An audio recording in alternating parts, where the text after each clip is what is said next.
صل على سيدنا ومولانا محمد وعلى سيدنا علي وسيدتنا فاطمة وسيدتنا زينب وسيدنا حسن وسيدنا حسين وعلى آله وصحبه وبارك وسلم.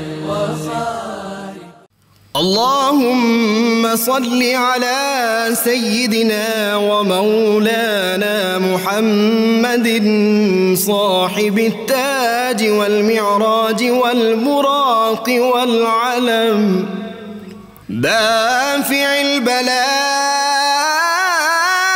والوباء والقحط والمرض والألم اسمه مكتوب مرفوع مشفوع منقوش في اللوح والقلم سيد العرب والعجم اسمه مقدس معطر مطهر منور في البيت والحرم شمس الضحى بدر الدجى صدر العلا نور الهدى كهف الورى مصباح الظلم جميل الشيم شفيع الأمم صاحب الجود والكرم والله عاصمه وجبريل خادمه والبراك مركبه والمعراج سفره وفوق سدرة المنتهى مقامه وقاب قوسين مطلوبه والمطلوب مقصوده والمقصود موجود سيد المرسلين خاتم النبيين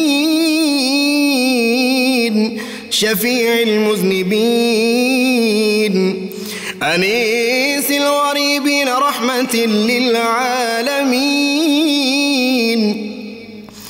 راحة العاشقين مراد المشتاقين شمس العارفين سراج السالكين مصباح المقربين محب الفقراء